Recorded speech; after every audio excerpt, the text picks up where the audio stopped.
Philippine Information Agency, Kapihan na Zamboanga. Sharing with you timely, accurate, and relevant information regarding government programs, projects, and activities. Catch us every Thursday at 4 p.m. on eMedia. Buenos dias, Zamboanga. Welcome sa PIA Kapihan na Zamboanga sa SM City Minpro. Hatid ng Philippine Information Agency, Mindanao Communicators Network, SM City Minpro, MCTV at eMedia. Mapapanood nyo po ang ating programa live via PIA Western Mindanao Facebook page and other government agencies Facebook pages, including po yung ating PRO9, Zanorte News Flash, 1TV Philippines, Isa TV Channel 70, in PCTV, Kapihan po in Zamboanga City at MCTV and eMedia. Muli po, welcome sa ating programang Kapihan na Zamboanga, which we will discuss po important topics that will help you make more informed decisions wherever you are. Ngayon po sa ating programa, mahalaga po yung ating pag-uusapan patungkol po sa ating inflation report in Zamboanga Peninsula at sa ating POPSEN CBMS results po dito rin po sa Zamboanga Peninsula. Bago ang lahat, let's welcome po our guest for today. We have Sir Alexis James Chong, the statistical analyst po, and together with him po is Sir Jeffrey Gabalio, the statistical specialist naman po. Welcome sa ating program, Sir Jeffrey and Sir Alexis. Yes, ma'am. Good day po sa ating mga tagapakinig and magandang araw po sa ating lahat. Yes po. Of course, we also have Sir Alexis. So yun, magandang araw po sa inyong lahat. Buenos dias a todos at saka maayong adlaw sa inyong tanan. So we are very excited po no sa ating mga pag-uusapan ngayong araw. First of all po, we will talk about the inflation, no? Inflation report, inflation rate po dito sa ZAMPEN. The Philippines po has experienced fluctuations no in inflation rate. So could you provide po an overview of inflation and the key factors po contributing to them? So thank you Ma'am Myra, no? So sa araw-araw na pagpunta natin sa mga pamilihan, napapansin natin na habang lumilipas yung panahon, nagbabago din yung mga presyo ng mga bilihin at serbisyo. So kami po, yung PSA or yung Philippine Statistics Authority, ay kami yung mga nangungunang agency ng gobyerno na nangangalap ng mga datos upang masukat natin ang mga ito. So ang PSA ay kumukuha po ng Consumer Price Index or yung tinatawag nating CPI na sumusukat sa karaniwang pagbabago ng presyo ng market basket or yung tinatawag natin na mga binibili ng mga produkto or serbisyo ng ating mga sambayanan. So, itong CPI na ito ay mahalaga upang masukat natin kung ano yung ating inflation rate. So far po, yun nga, no, yung tatanungin natin, kumusta yung trend natin? So, yung inflation rate natin dito no sa ating region was recorded at 1.5% ngayong February 2025. So ito ay mas mababa compare sa ating inflation ngayong January 2025 which was recorded at 2.9%. At ito rin ay mas mababa kumpara sa inflation rate noong February 2024 which recorded at 2.2%. So yung mga main drivers nitong downward trend ng inflation dito sa ating region ngayong February 2025 was the influence of food and non-alcoholic beverages, housing, water, electricity, gas, and other fuels, at saka yung ating transport po. So for more inquiries po no, and other data request, you may visit our Facebook website, Facebook page po, no, yung PSA 9 Region Zamboanga Peninsula. At yung ating pong official website, yung psa.gov.ph po. Okay. Nakalagay po ba sa ating Facebook page yung parang detailed report talaga ng ating inflation rate? Yes po ma'am, bale nagre-release po kami ng mga monthly releases po which is yung mga ating mga special releases on a monthly basis po yun siya ma'am. So monthly po talaga natin ina-update yung ating inflation rate? Yes po Okay. ma'am, bale. So what specific measures po does the PSA no use to track and measure po yung ating inflation, and how are these measures adapted to reflect the changing consumer habits of Filipinos? Pag pinag-uusapan natin to, parang medyo technical, no? Technical na terms. Kaya gusto nating mas ipaintindi ng simpler sa ating mga audience. So, paano po natin mini-measure talaga yung ating inflation rate? So, yun, no? Yung lahat ng mga regional offices po no, ng PSA, no, nag-assign po sila ng mga personnel to serve as focal persons. Bale, sila po yung magpa-facilitate sa mga collection of prices sa ating mga markets at sa ating mga establishments po. At sila na rin po yung nag-a-analyze ng data. Tapos ito pong ating mga regional offices, they work in close coordination with our central office po. So itong mga central office, sila po yung nagbibigay sa atin ng mga data. At yung mga data na ito ay nagagamit natin upang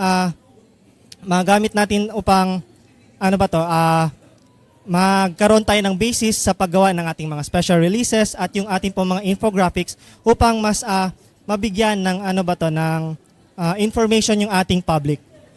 Doon naman po sa influence, no? Alam naman natin na yung ating mga Filipino consumer habits ay ito ay subjective or siguro may mga ibang factors po tayong kailangan i-consider sa mga habits ng mga tao. Siguro yung mga yung mga brands, yung mga cultural backgrounds, opo, yung ganyan, yung income po nila. So, yung ito pong ginagawa po ng PSA, bale nag-release po kami ng mga publications, ganyan, ng mga releases, CPI, upang magkaroon sila ng kaalaman kung ano na po yung nangyayari dito sa Philippines or sa ating region po, ganyan, with regards sa ating inflation. Pero with regards po sa kanilang consumer habits, wala po kaming direct control over that po, ma'am. Sige po. So, ano yung actually kanina may mga nabanggit na kayo na parang nakaka-affect sa ating inflation. But what are the key commodities po that are currently driving our inflation? And what are the PSA's projections naman for inflation in the coming months? Okay po. So, tulad po ng nasabi ko kanina, no, na meron yung ating inflation po for this month ay nagkaroon po ng downtrend or mas mabagal siya compared dun sa last month. So, yung key commodities po, no, na nag-affect po dun sa pagbaba ng ating inflation ay yung ating pong housing, water, electricity, gas, and other fuels at 4.8%. Yung transport po at 1.7% inflation. Food and non-alcoholic beverages at 0.2% inflation. So as to the projection naman po, no, the PSA cannot give projections or cannot give forecast kasi yung pong aming mga releases ay based po sa actual prices on a month-to-month basis po. Unless if available na po yung mga data na binibigay from central office po, ma'am. Yes po, any additional? Yes, ma'am. So, yun no, ng data natin na narinig natin about CPI, no. So, pag marinig natin yung CPI and inflation, parang sa atin very technical. So, kapag sinabi kasi natin CPI, let's say mag-imagine tayo ng isang basket. So, isang basket of goods and services. So, yun. Kasali na yun siya doon sa ating basket. Let's say for example, meron sa isang basket, nagpe-presyo siya ng around 120. So sabihin natin siyang 120. Yun yung palaging sinasabi namin. So yung 120, yun yung siyang price sa current price. So meron din tayong mga fixed price nung 2018. So let's say 2018 is 100 lang siya.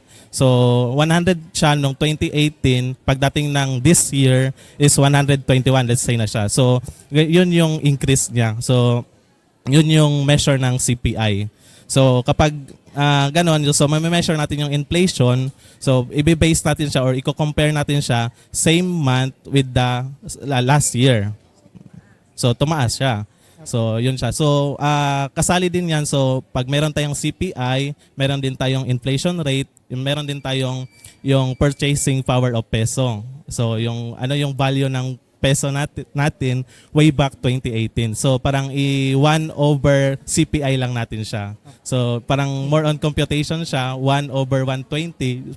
Yun yung value ng peso natin way back 2018. So, parang yun yung parang simplest way to explain, yes ma'am, about inflation and CPI po. Yun. Thank you po Sir Jeffrey for making it simpler na mas maintindihan po natin, lalo na rin ako kasi hindi naman namin kabisado talaga yung mga computation, even yung mga terms, yung mga technical terms na ginagamit natin, hindi din kabisado yan ng mga citizens. So, yung nabanggit nyo na po kanina, nabanggit na po natin and na-mention nyo na rin po kung paano natin mas-simplify and paano mas mapaintindi sa ating mga viewers, ating mga residents, yung inflation data na nire-release natin. Yes. Meron pa ba tayong other way to simplify it? Like, how do we post it on our social media? Pag i-upload natin siya, i-release natin siya? Yes, ma'am. Kasi kagaya ng sinabi kanina ni Sir James, no, meron tayong mga press releases and mga press conference. And then to simply understand pa talaga yung sa ating, like for example, sa ating mga sa province. So sa province natin, ma'am, like for example, Zamboanga, Sibugay, more on doon is mga Bisaya. So, yung mga head natin or mga technical staff doon, yung inflation report nila, ma'am, ay in Bisaya, ma'am. To further understand kung ano yung inflation all about, ma'am. Hindi lang po sa Zamboanga Sibugay, ma'am. Zamboanga del Sur din po, ma'am. So, yun po yung parang ma-explain or ma-understand po sa public, ma'am, more on about inflation. Yeah, actually we are aware no na mayroon tayong kinakandak, hindi lang siya as a whole region. May kinakandak tayo differently for Zamboanga, iba yung for Zamboanga Sibugay, iba sa mga provinces natin yung kinakandak natin. And now we understand kung bakit hindi din tayo makapagbigay ng ng advance na info or projection natin kasi nga nagbabago talaga, like araw-araw posibleng magbago yung prices natin, yung mga commodities prices natin. So in today's digital age po natin, no, how is the PSA ensuring yung data accuracy natin and security naman, especially with the increasing volume of information? Yes, ma'am. No. For data accuracy naman mo, like for example, known po talaga yung PSA na pagko-collect ng mga data. For data accuracy naman, no, meron naman kaming mga hired data collectors or let's say yung mga enumerators natin. So before po yan sila pupunta sa field, so magkakaroon po talaga yan sila ng mga intensive training. So with the intensive training, so parang sinasabi or kasali po doon sa training na yun, yung mga statistical standards and then all about data privacy. So yun doon. Then after the data collection, data collected will run through series of data validation and evaluation po. So kung yung mga data ba namin is pasok ba siya sa mga parameters na accepted siya internationally. And then after that, yung mga data din niya ay i-review din talaga further before siya i-disseminate to the public po. And then for security naman po, we make sure namin na our data collected po no will be kept with strict confidentiality, no. So yun siya, mga yung sa amin is nakapag-training po kami ng mga data privacy and then cyber security po para ma-ensure po talaga na wala pong yes po ma'am, wala po talagang data breach na mangyayari sa mga collected data po namin. So yun po yun. At saka yung na-mention nyo din po kanina na yung mga reports natin, yung mga data natin, available online na rin siya. So very accessible na rin siya para sa ating mga residents, no. Especially with now na digital age na nga tayo, that the people would like to know siguro agad-agad no yung mga data that they need. So it's good na here in Region 9 we have good practices of uploading it online, sharing the data online. Yes po, ma'am. Okay, and that's monthly, sir, no? Monthly talaga tayo nag-a-update. Yes po, sir, ma'am. eto naman po, aside from the inflation rate, we are also curious of the recent natin na nakandak yung tinatawag natin kanina na POPSEN CBMS, which is the 2024 Census of Population and Community-Based Monitoring System. So yung ating POPSEN.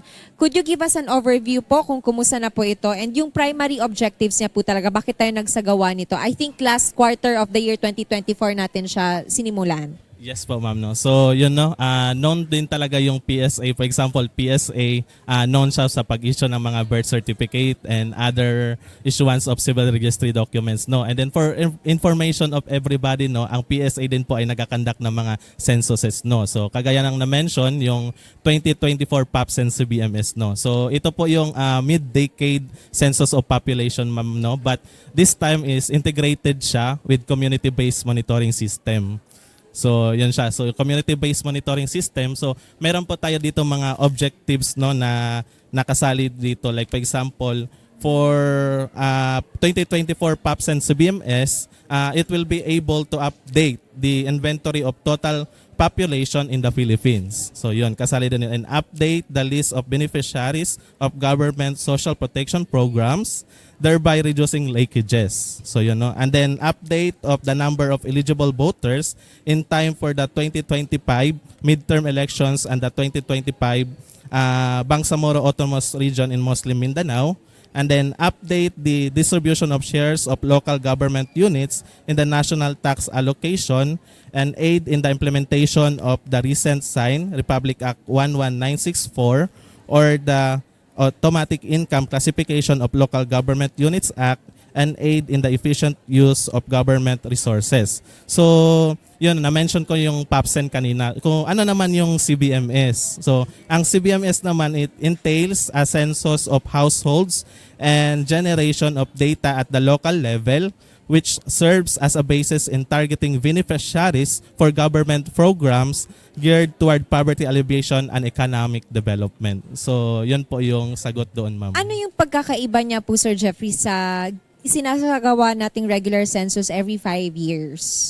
Sa CBMS po. Yes. So, yung CBMS kasi po, parang gaganapin siya 2 to 3 years. Pwede siya, yung gano'n. No? Kasi may mga government din kasi na mag-o-off na hindi talaga siya mag-CBMS din kasi bago pa sila nag-CBMS. So, this time, with integration lang talaga siya ng 2024, ng CBMS. Yes, ma'am. Sir, how will the data be collected? I'm sure patapos na tayo, no? Paano siya kinolect for the POPS and CBMS, and will be used, no, to improve yung ating local governance and community and national development. You mentioned pwede siyang magamit sa social protection na data, and of course sa papalapit na na midterm elections. Yes, ma'am. So, yun na nga, ma'am, no? Uses and importance of the 2024 POPS and CBMS for our LGUs and national government agencies. Yun talaga yung pinaka-main purpose dito, no? And then, we have here for the delivery of public services. So, kasali yun doon, no?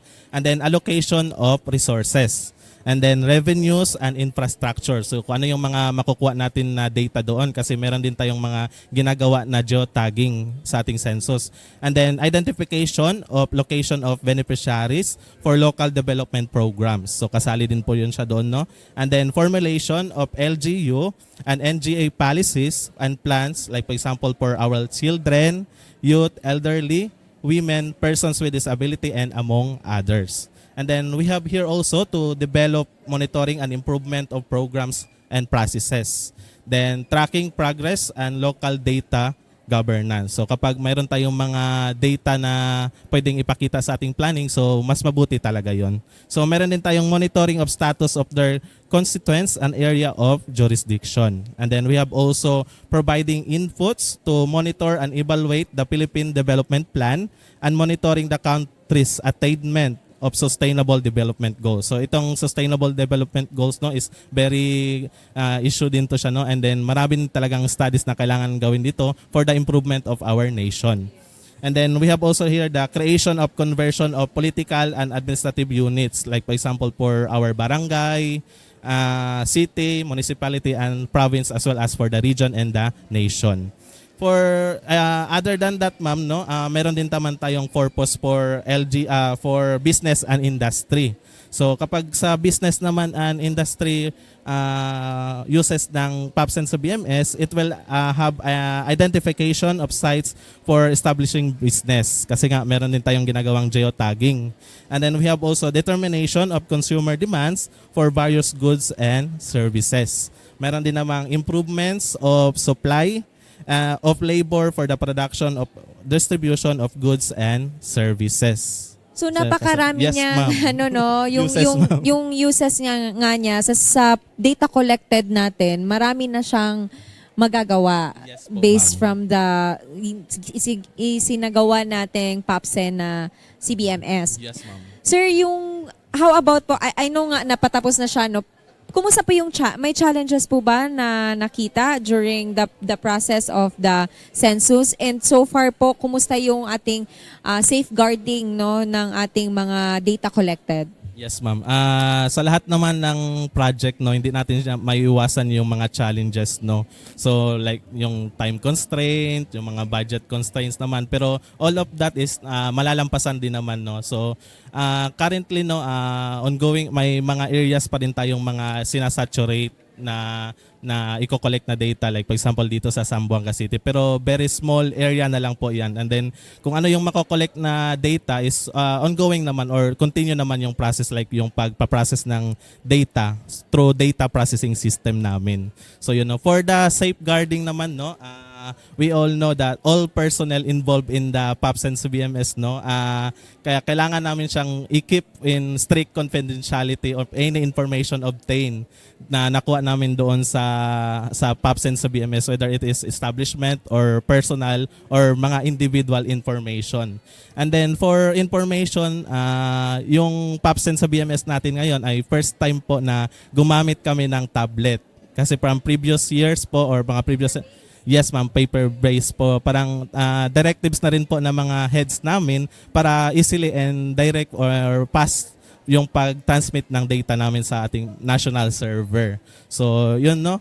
And then yun, para ma-protect din talaga yung mga data, meron kaming mga VPN installed with personal password para yung transmittal and then safeguarding nito is protected talaga. Kasi nga it involves with confidential data ng ating mga correspondent or respondents po. Yes. So far po, nagkaroon naman ng improvements when we started using tablets. Online na po yung pag-transmit ng data. Na nakatulong naman po. Yes po ma'am, malaking tulong. Although at first ma'am kasi challenge pa man talaga niya kasi hindi naman talaga makukuha natin mga enumerators na mabilis na talaga sa tablet. Pero as the enumeration goes by, masasanay na din yung mga data collectors or enumerators as well as supervisors sa paggamit ng tablet.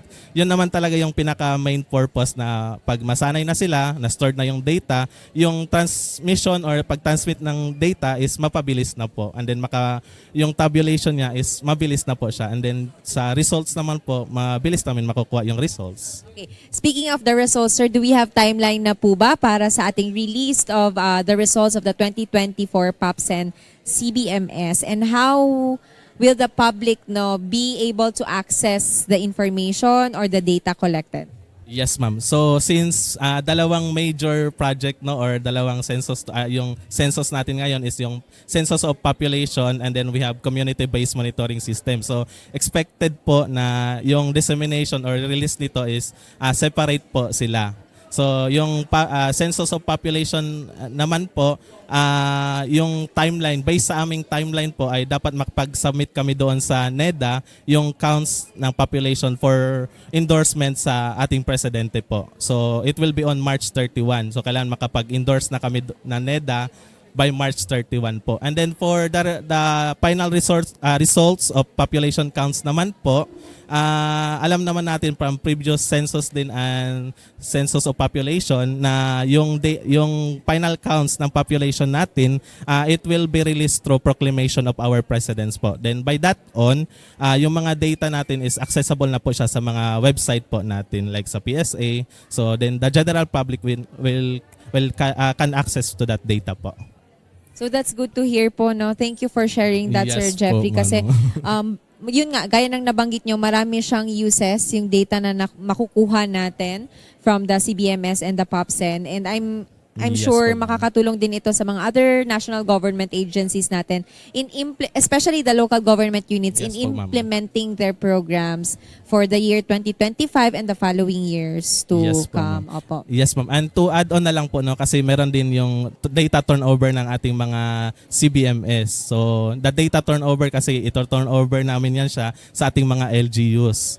Yun sa. So it will be on conduct of data turnover ceremonies will be between July 1 to August 31, 2025. So yun po yung timeline based sa memorandum given from our central office po, ma'am. Saktong-sakto kasi by that time, magkakaroon na tayo ng mga leaders, mostly new leaders na where they can make use of that data. Yes po, ma'am. Thank you very much po, Yes Sir po, ma'am. Jeffrey. Sir, lastly na lamang po, we would like to hear your message, closing message each one of you, since meron tayong dalawang topic na napag-usapan today. First is the inflation, and then yung ating yung ating POPSEN. So any message po, siguro first muna kay Sir Alexis James Chong.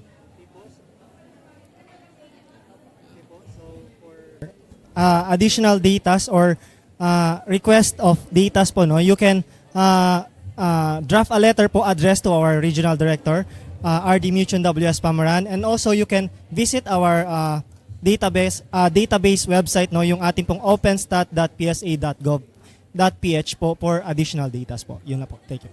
Sir, last na lang, may pahabol. Gaano po ba kahalaga na kaming mga citizens po ay maging aware sa ating inflation, sa price monitoring report po ng PSA? So, syempre parang importante siya na maging aware yung ating mga citizens po no regarding dito upang syempre at least ma-alter natin or parang ma-budget natin yung mga siguro yung mga necessities natin ganyan or ano yung mga gusto natin na bilhin po in our daily lives po. Thank you so much. Next po, Sir Jeffrey. Okay, ma'am. No, on behalf po of our regional director, Ma'am Yuchon W.S. Pamaran, who are attending equally important event right now, no, we would like to extend po our gratitude to the Philippine Information Agency 9, headed by Ma'am Idaga po. So, yun na. Kasi nga, maparating namin yung services namin, like for example, for civil registration services, Philippine Identification System, yung mga censuses, and then yung mga services na kailangan maabot or maparating sa ating public, no?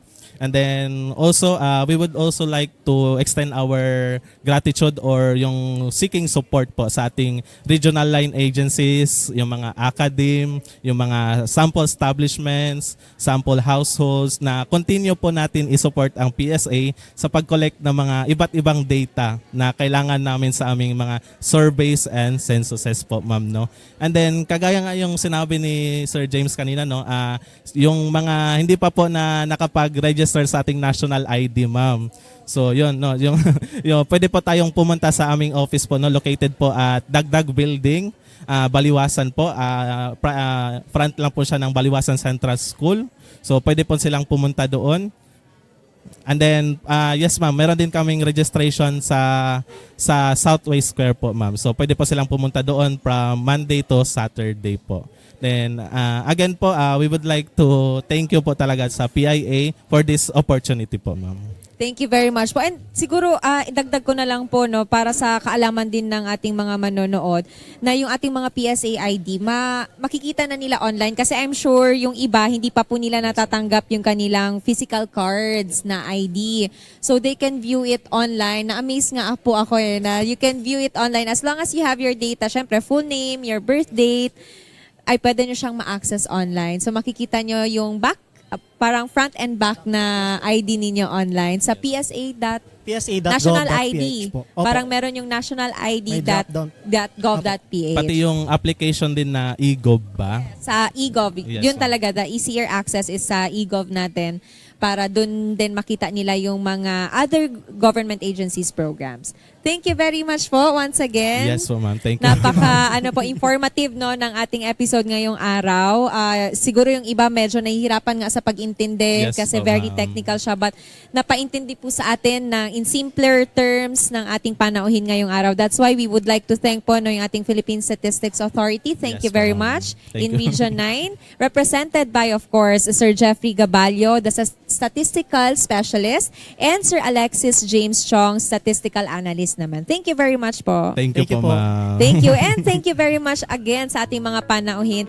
Of course, sana po marami tayong natutunan ngayon sa ating programa. And magkikita pa po tayo, no? Abangan nyo po yung mga susunod pang episodes ng PIA Kapihan na Zamboanga.